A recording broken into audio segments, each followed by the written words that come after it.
In their 4th year of marriage, Marcus discovered a pregnancy test in his wife's luggage after her month-long business trip. When he saw the digital display showing 3+ weeks, a cold smile spread across his face. He personally prepared Elena a nourishing bone broth, then forwarded her lover's STD test results to the man's entire company. Chapter 1. Thunder rolled across the evening sky as rain hammered relentlessly against the windows, each drop striking like tiny fists demanding entry. The apartment lay mostly in shadow, with only the television's flickering blue-gray glow illuminating half of Marcus Reed's face. He sprawled across the couch with one leg draped over the armrest, mechanically pressing the remote buttons without truly watching anything. The wall clock's second hand moved with agonizing slowness, each tick a needle prick against his already frayed nerves. Nearly 11 o'clock. Finally, the metallic scrape of a key turning in the lock broke the silence, followed by the deadbolt clicking open. "You're back," Marcus said without shifting his gaze from the screen, his tone deliberately flat. "Yeah, completely exhausted." Elena's voice carried the weight of bone-deep fatigue, as though the rain had drained every ounce of energy from her body. Her heels clattered against the entryway tile before she kicked them off, padding forward in damp socks. She dragged a large rolling suitcase behind her, its wheels grinding harshly against the hardwood floor with a sound that set Marcus's teeth on edge. Marcus glanced toward her. She wore a beige trench coat, the shoulders and hem darkened to a muddy khaki where the rain had soaked through. Wet strands of dark hair clung to her forehead and neck. "This rain is absolutely brutal," she muttered, wrestling with the suitcase. "Couldn't get a ride for over an hour, just stuck there at the terminal." Frustration crept into her exhausted voice. "I told you flying in on the red-eye was a bad idea," Marcus said, finally turning to look at her properly. His tone remained neutral, as though commenting on something entirely mundane. Elena didn't respond, merely grunting as she hauled the heavy suitcase into the living room. She began shrugging off the wet coat with impatient, weary movements. "I'll take that." Marcus's voice softened slightly. He stood and approached her, his fingers grazing the back of her cool, damp hand as he took the coat from her. The fabric felt heavy and cold, carrying the smell of rain and urban grime. "Thanks," she mumbled, already kneeling to unzip the suitcase. The zipper tore open loudly. She immediately began rummaging through the contents.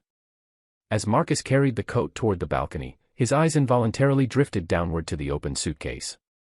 Inside lay a chaotic jumble: clothes, a toiletry bag, several unopened bags of specialty coffee beans from Seattle. And there, tucked beneath a pile of colorful underwear, was the corner of a small white cardboard box. He could just make out the distinctive dark blue lettering. Marcus's mind went blank for a split second. He recognized that box immediately. He'd never purchased one himself, never had reason to, but he knew that shape, that unmistakable logo. 2 years earlier, a junior analyst at his firm had experienced a pregnancy scare and pulled that exact box from her purse in a panic.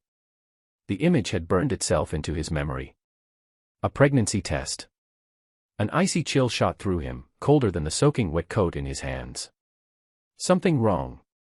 Elena was still digging through the suitcase, her voice tight with frustration at not finding whatever she was searching for. Nothing. Marcus's throat felt constricted, his voice strained. He walked faster toward the balcony, almost rushing to hang the coat. When he released the cold fabric, his fingertips remained numb. He turned back toward the living room. Elena had pulled several items out, fully exposing the small white box in the dim light. She hadn't noticed his stare, or perhaps she simply didn't care. She finally located a small cosmetics pouch and extracted it, shoving the suitcase aside without bothering to zip it closed. The white box lay there among her belongings, stark and accusatory as a gravestone. "I'm going to shower, I feel disgusting," she said, stifling a yawn as she headed toward the bathroom, her steps unsteady with exhaustion. The bathroom door clicked shut. Moments later, the hiss of the shower drowned out the relentless drumming of rain. The living room fell silent except for a cheerful commercial blaring from the television. Blue light washed across the floor, illuminating the open suitcase and the damning white box within. Marcus stood motionless. The chill from moments before had transformed into white-hot fury twisting in his gut. Blood roared in his ears like a tidal wave, drowning out the television. His heart slammed against his ribs like a trapped animal desperate to escape. He moved slowly, his limbs stiff, and knelt beside the suitcase. His trembling fingers reached for the box. The cool cardboard touched his skin.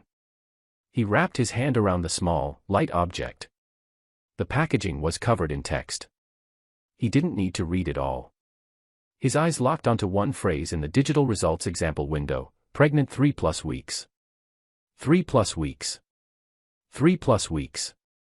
3+ weeks. Marcus mouthed the words silently, grinding them between his teeth. A timeline flashed through his mind with brutal clarity. Elena's business trip had lasted 4 weeks and 3 days. She'd been home for less than 24 hours. A bitter, metallic taste flooded his mouth as though he'd been chewing rusty nails. He squeezed the box tighter, its corners digging painfully into his palm. The sharp sting was the only thing preventing the roar of rage from bursting out of his chest. The shower continued running. Slowly, very slowly, Marcus lifted his head and stared at the frosted bathroom door. Behind it, Elena's silhouette was a blurry, shifting shape in the steam. He watched that shadow, and his lips began pulling back from his teeth in a grotesque approximation of a smile. It wasn't truly a smile, it was the flesh peeling back to reveal bone beneath. A low, guttural sound caught in his throat. "Perfect," he whispered, the broken word swallowed instantly by the sound of running water. "Absolutely perfect." He relaxed his jaw, his tongue tracing the edge of his teeth. He could taste the faint salty tang of blood where his nails had broken the skin of his palm. He kept his eyes fixed on the bathroom door, his gaze as cold and still as a frozen lake. The television's blue light flickered across his face, ghostly and cold. Chapter 2. The bathroom door opened. A cloud of warm, fragrant steam, expensive body wash, billowed into the cool living room. Elena emerged wrapped in a thick white towel with another turban around her head. The steam had flushed her cheeks pink, and she looked relaxed, almost serene. "So much better," she sighed, dabbing at the ends of her hair with a hand towel. "The water pressure at that hotel was pathetic. This feels amazing." Marcus was back on the couch in his previous position, one leg draped over the armrest, remote in hand. The television cast its impassive blue light across his features. The white box had vanished, silently wedged deep into the crevice between the seat cushion and the sofa back. "Yeah, we've got excellent pressure," Marcus replied evenly. He looked at her, his gaze lingering on her face for a fraction of a second before sliding away to the still-open suitcase. "Did you get everything out? You should put that suitcase on the balcony to air out, it's damp." "Right." Elena remembered the luggage and walked over to zip it shut. She ignored the pile of clothes beside it and dragged the suitcase toward the balcony door. She didn't notice the secret hidden in the couch, nor did she detect the glacial, assessing quality in Marcus's eyes as he watched her back. "Are you hungry?" "I can heat up some of that soup from last night," Marcus offered, his tone suggesting nothing more than routine spousal care. "No, I'm fine," Elena waved dismissively. "I had a snack on the plane, all I want is sleep. I feel like my bones are going to fall apart." She released a massive yawn. "I need to go into the office tomorrow to submit my expense report. It's going to be tedious." "Then get some rest." Marcus stood and clicked off the television, plunging the room into near darkness except for the faint glow of the entryway night light. "I'll get the guest room ready, you're exhausted, and I don't want to wake you up later." "You don't have to do that," Elena said, surprised. "You snore like a freight train when you're this tired," Marcus said flatly, already walking toward the guest room without breaking stride. Elena stood speechless for a moment. She rubbed her nose, muttering, "I do not," but didn't argue further. She was too exhausted to care.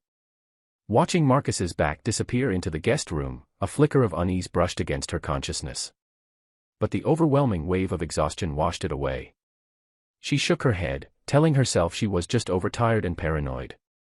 She entered the master bedroom and closed the door behind her. Click. The soft sound of the latch was deafening in the sudden silence. Inside the guest room, Marcus stood motionless just inside the door, a statue carved from shadow.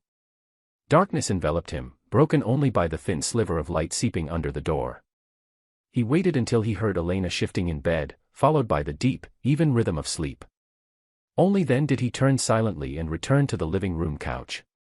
He sat on the edge in the darkness, cold seeping up from the floorboards through his slippers. With slow, deliberate motion, he reached back into the crevice of the couch. His fingertips brushed against the hard, cool plastic of the pregnancy test. He pulled it out. In the darkness, he couldn't read the words, but they were seared onto the backs of his eyelids. Pregnant. 3+ weeks.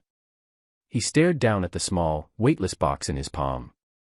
Then his fingers began closing around it, his knuckles turning white with strain. The plastic groaned and buckled, its sharp edges digging into his flesh. Something warm and wet seeped between his fingers, blood or sweat, he didn't care. The only sound in the darkness was his own harsh, ragged breathing. The emotion churning inside him wasn't merely anger or sadness.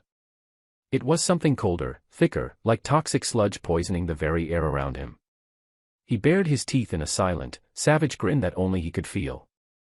His jaw ached from clenching. Perfect. This was absolutely perfect. For years, he thought he'd built something solid. Turns out the foundation had been rotting the entire time, eaten away from the inside. He thought of the locked drawer in his home office. He hadn't opened it in years. The key was tucked into the spine of a thick, unread copy of Das Kapital on the top shelf. Marcus rose, moving like a phantom through the apartment. He entered the office, slid the rolling ladder over, retrieved the book, and slipped the small brass key from its hiding place. The lock turned with a soft click. The drawer contained a few items, an old flash drive, some legal documents.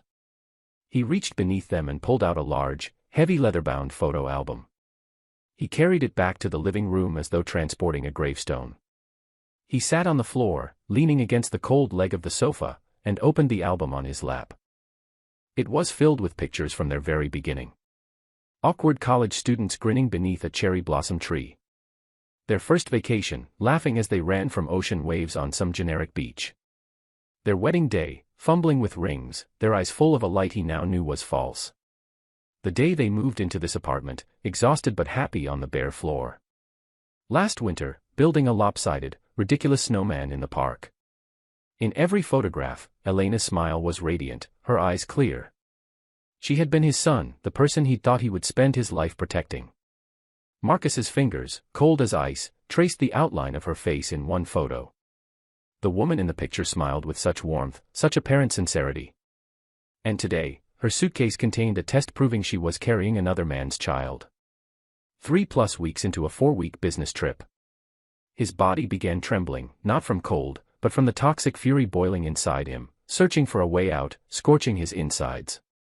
He snapped his eyes shut, took one deep, shuddering breath, and opened them again. Nothing remained in them but dead, frozen calm. His hand moved with brutal, surgical precision. Rip. The harsh sound of tearing paper shattered the silence. He grabbed the first photo, their wedding, and ripped her smiling face from beneath the plastic film. He tore it like worthless trash. Rip, rip, rip. Again and again. He stopped looking. His hands moved with mechanical violence. Dig in, grab, and tear, faster and harder. One by one, the images of their shared happiness were mutilated. The ring exchange torn in half. The snowy day reduced to twisted scraps. Every embrace, every shared smile ripped to shreds. The fragments of their life together fluttered down like black snow, landing on his lap, the floor, the backs of his cold hands. He was a demolition expert standing in the ruins of his own life, taking sick, destructive pleasure in leveling it completely.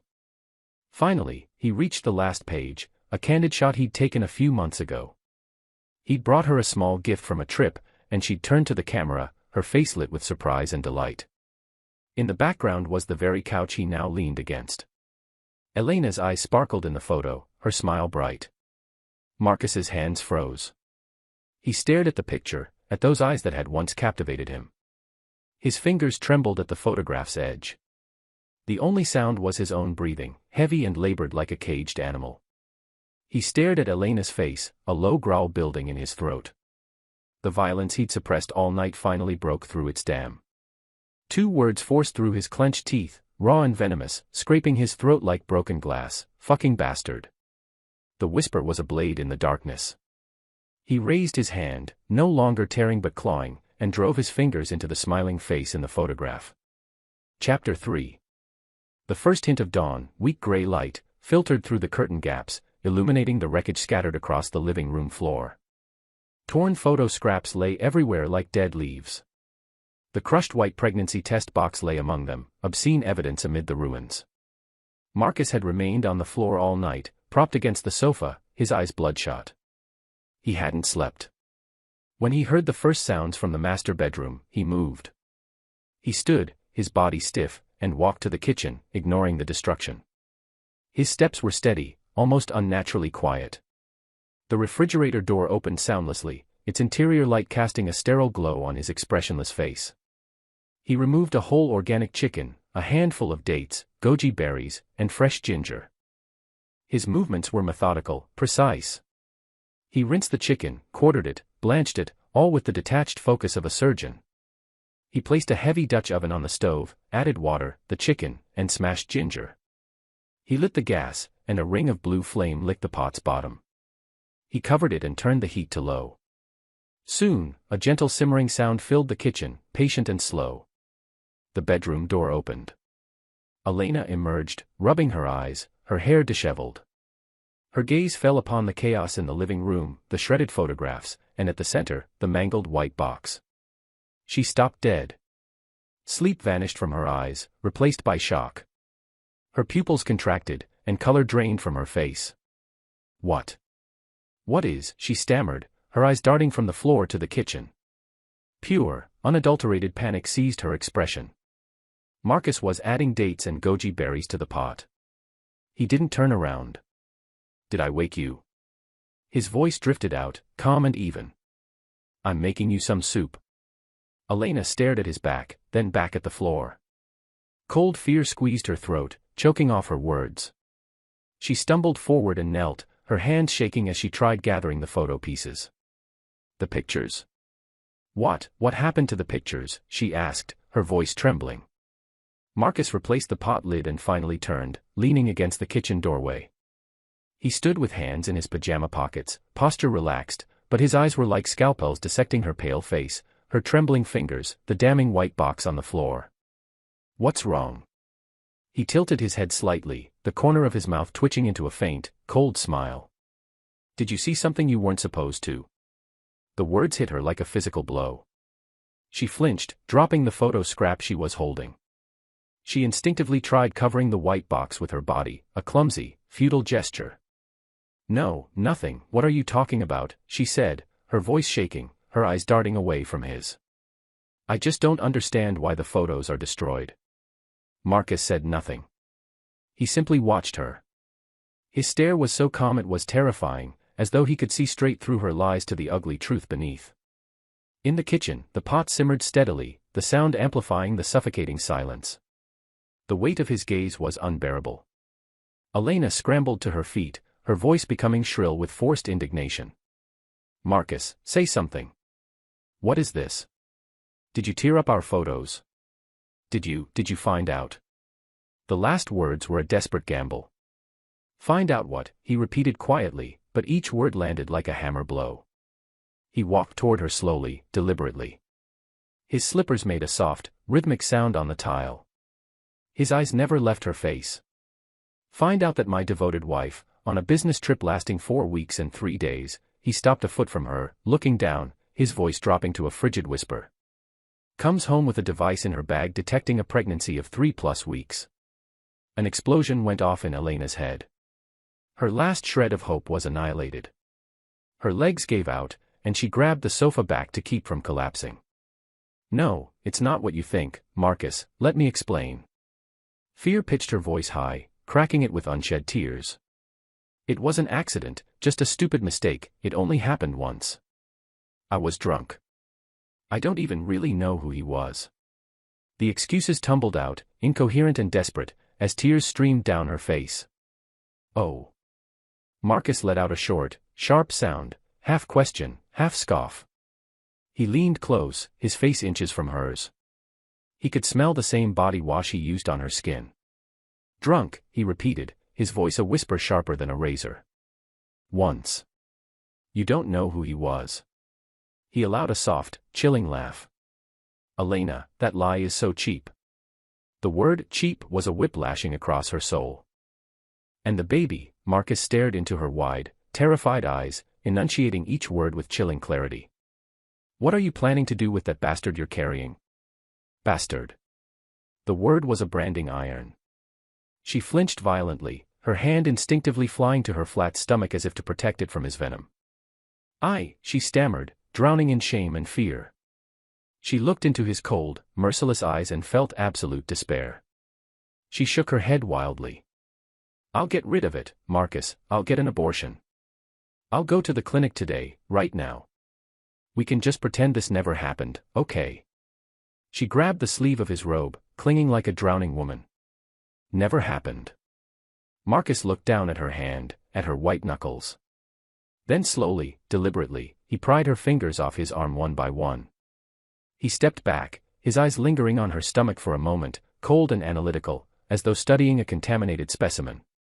"What's the rush?" he said suddenly, his voice returning to that strange, placid tone.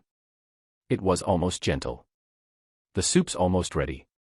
He turned and walked back into the kitchen, leaving her frozen in the living room, a broken, weeping statue amid the ruins of their life. In the kitchen, the Dutch oven continued its soft, steady simmering.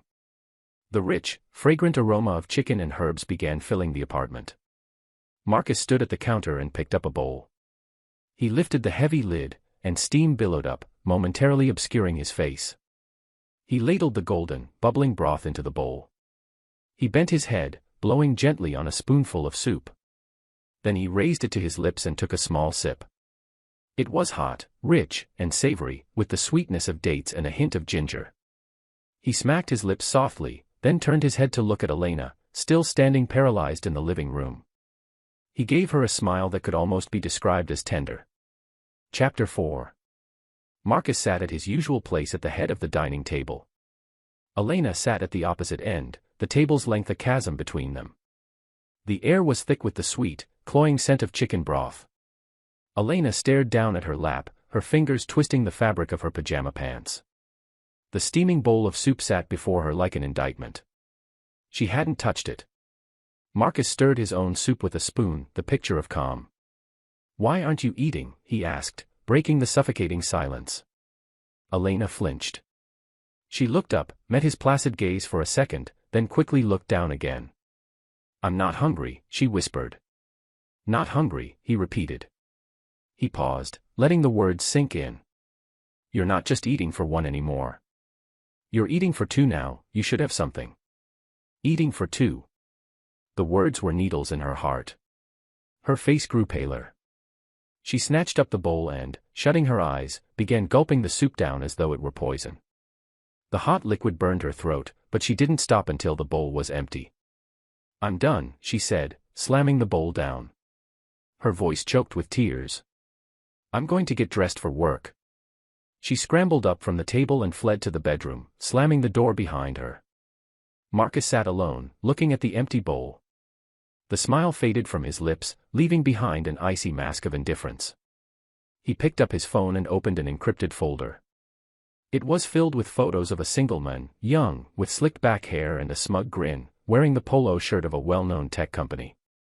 There were pictures of him giving presentations, laughing at a coffee shop, and one clearly taken with a telephoto lens in a dimly lit bar with his arm wrapped tightly around a woman's waist.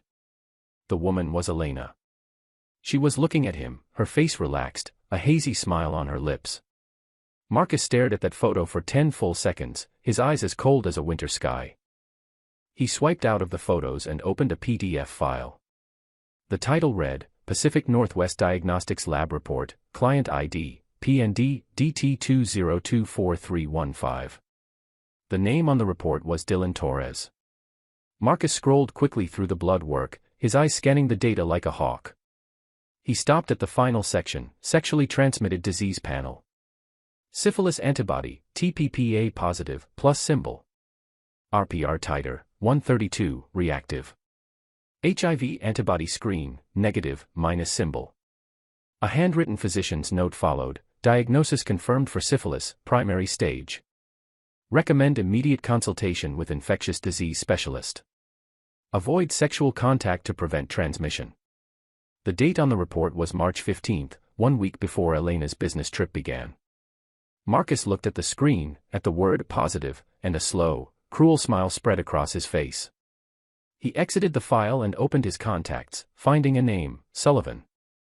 A low-level logistics coordinator at Nexus Tech, Dylan Torres's company, a man who saw everything, heard everything, and owed Marcus a favor.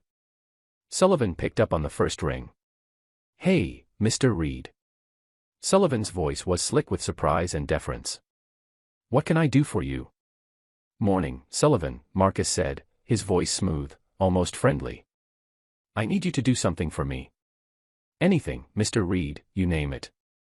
"It's not about the vendor contracts," Marcus said, his eyes still on the lab report.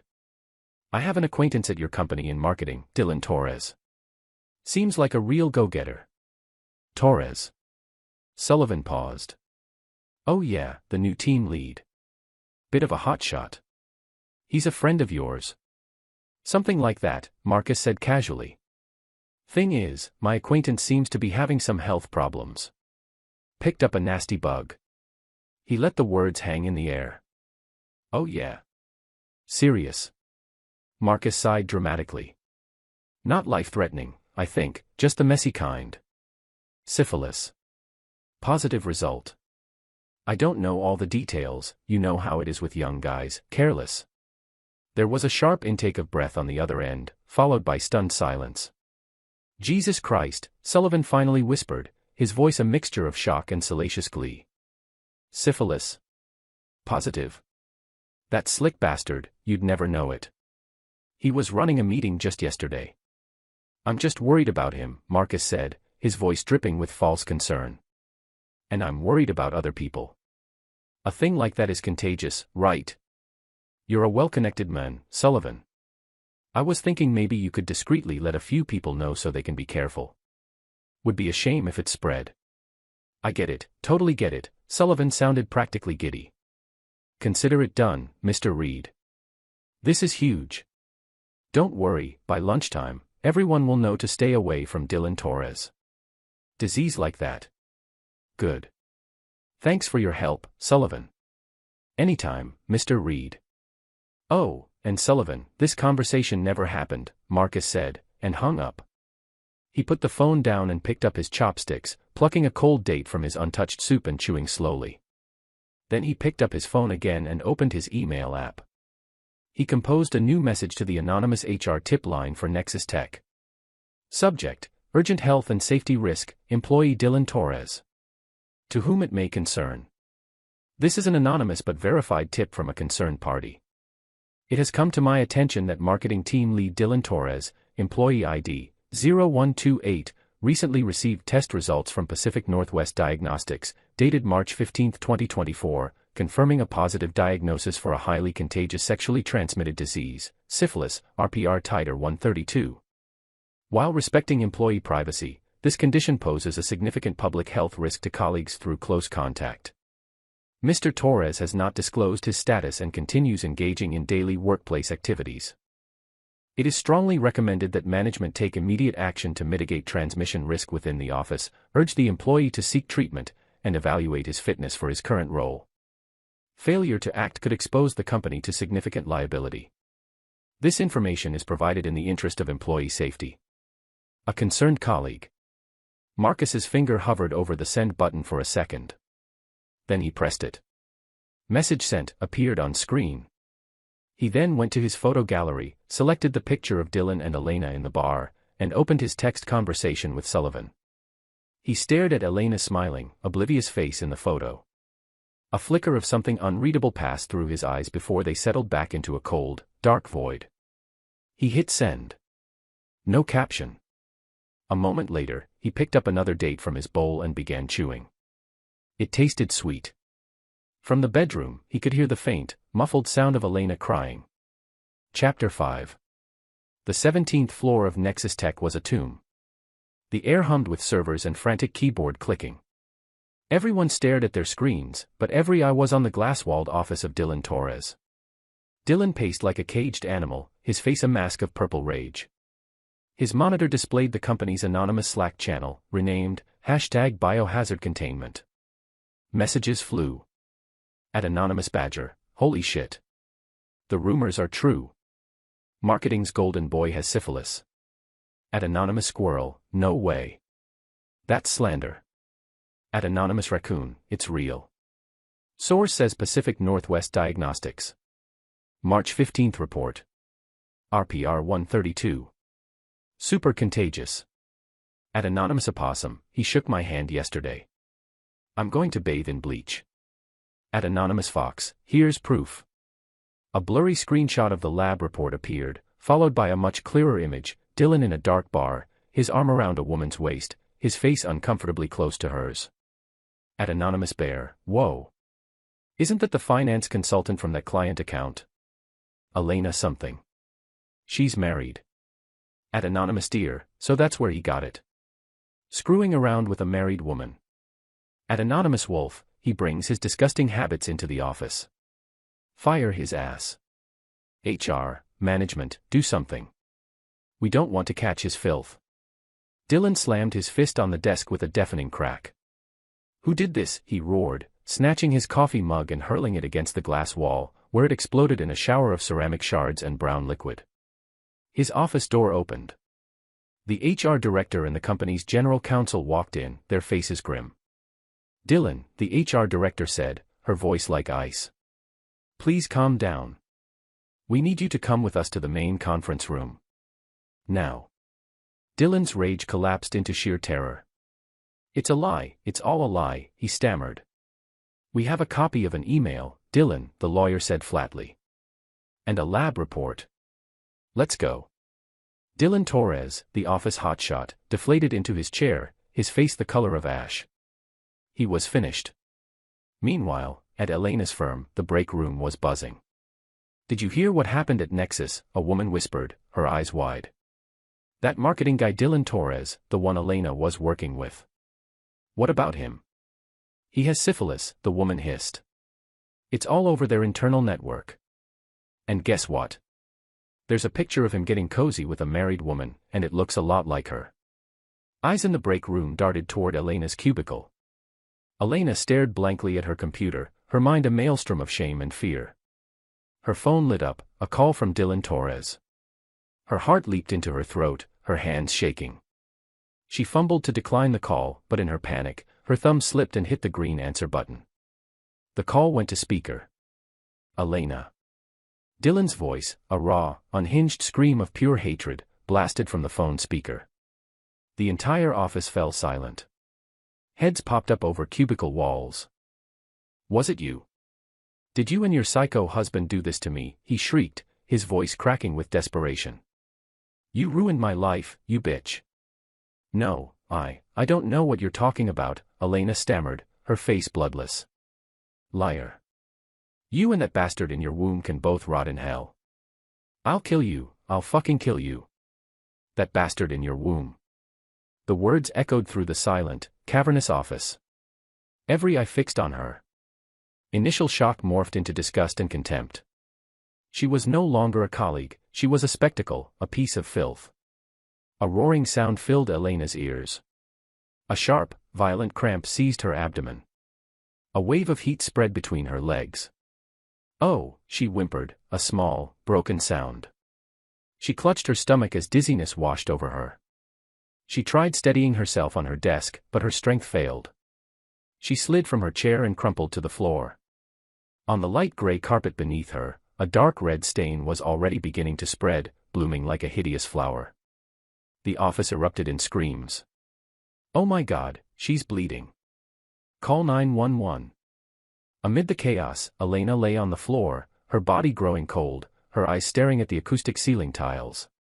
The only sound she could hear was Dylan's curse echoing in the ruins of her mind, rot in hell. From his corner office, Marcus watched the city lights begin twinkling. He'd just hung up with Sullivan, who'd breathlessly recounted the day's drama, culminating in the news of Elena's miscarriage. She was bleeding all over the floor, Mr. Reed, they had to carry her out on a stretcher. Can you believe it? I know, Marcus had said, his voice calm. Thank you, Sullivan. He hung up. On his desk was a contract finalizing his acquisition of a significant block of shares in Nexus Tech, purchased at a steep discount from a panicked investor. He picked up a pen and signed his name with a flourish. He walked to the bar and poured himself a glass of whiskey. He raised it to his lips, the amber liquid glowing in the lamplight. He drank it in one long, smooth swallow. The fiery liquid burned a trail down his throat, igniting a feeling of pure, unadulterated triumph that spread through his veins like wildfire. It wasn't just relief. It was power, the exhilarating, godlike power of having pulled every string, of watching his elaborate trap snap shut with perfect, devastating precision. A satisfied laugh escaped his lips. He licked his lips, tasting the faint coppery tang of dried blood from the night before, now mixed with the smoky finish of whiskey. It was the taste of victory. This wasn't the end. This was just the appetizer. "Elena," he whispered to the glittering city skyline. "Your turn." Chapter 6. The smell of antiseptic was overpowering. White lights glared down on white walls and a white bed, bleaching the last traces of color from Elena's face. She stared at the ceiling, a hollowed-out shell, as in 4 drips slowly counted the seconds of her empty life. The door opened. Marcus walked in, looking crisp and clean in a tailored shirt, a stark contrast to the room's atmosphere of sickness and despair. He placed a plastic bag on the bedside table. "How are you feeling?" he asked, his voice a perfect imitation of a concerned husband. "What are you doing here?" Elena's voice was a raw, broken rasp. "Came to see you," he said, pulling up a chair. "The baby, it's gone," she said. The statement was a dull knife twisting in her gut. Her eyes snapped shut, and fresh tears escaped, soaking the hair at her temples. "Isn't this what you wanted?" she shrieked, her eyes flying open, blazing with hatred. "Are you satisfied, Marcus? Are you happy now?" The movement sent a jolt of pain through her abdomen, and she gasped, sweat beading on her forehead. Marcus watched her, his expression unreadable. He reached into the plastic bag. "I brought you a few things." He removed them one by one, placing them on the table, a package of adult diapers, a box of extra-heavy overnight maxi pads, a container of personal cleansing wipes. The sight of them, so mundane yet so profoundly humiliating, struck Elena dumb. The shame was physical, a hot, suffocating wave worse than the public disgrace, worse than the pain. "Get out," she finally choked, grabbing a box of tissues and flinging it at him. It bounced harmlessly off his chest. "You need to take care of yourself after a procedure like this," he said calmly, as though discussing the weather. "High risk of infection." His eyes flicked down to her lower body, hidden beneath the thin blanket. "Wouldn't want any complications." He continued, his voice dropping. "The doctor said there was significant damage, scar tissue, inflammation. It might be difficult for you to conceive again." He paused, savoring the new wave of horror washing over her face.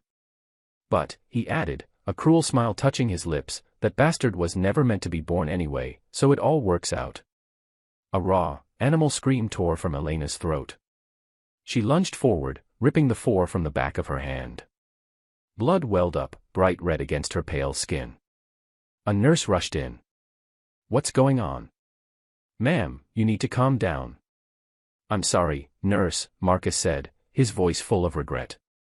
"My wife is just emotional about losing the baby." The nurse's expression softened with pity as she retaped the 4. Once she left, Marcus stepped closer. He pulled a folded piece of paper from his pocket and placed it on top of the box of diapers. "You should probably see this too." With trembling fingers, Elena unfolded the paper. It was a copy of Dylan Torres's lab report, syphilis antibody, positive, dated March 15, the week of her one-time mistake. Violent, wrenching nausea seized her. The men she'd slept with, the father of the child she'd just lost, was diseased. The filth of it all, the sheer, idiotic squalor of her betrayal, consumed her. She doubled over, dry heaving, gasping for air. Marcus watched her, his face a blank canvas.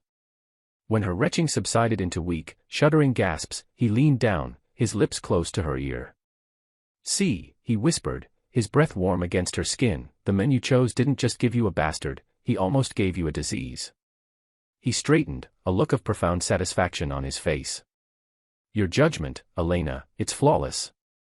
He turned and walked out of the room, leaving her to drown in the wreckage. The downpour was biblical. A black sedan cut through sheets of rain and pulled up to the curb.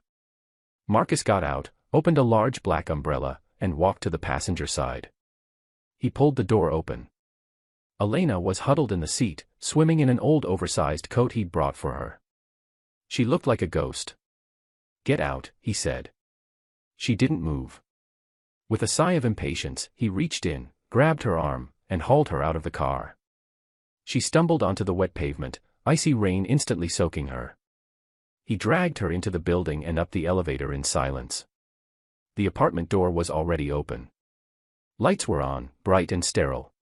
His lawyer stood in the living room. In the center of the floor were 2 large suitcases stuffed to bursting with all her belongings. "All your things," Marcus announced. "Check them if you want." This is my home," she whispered. "Home?" Marcus laughed, a short, ugly sound.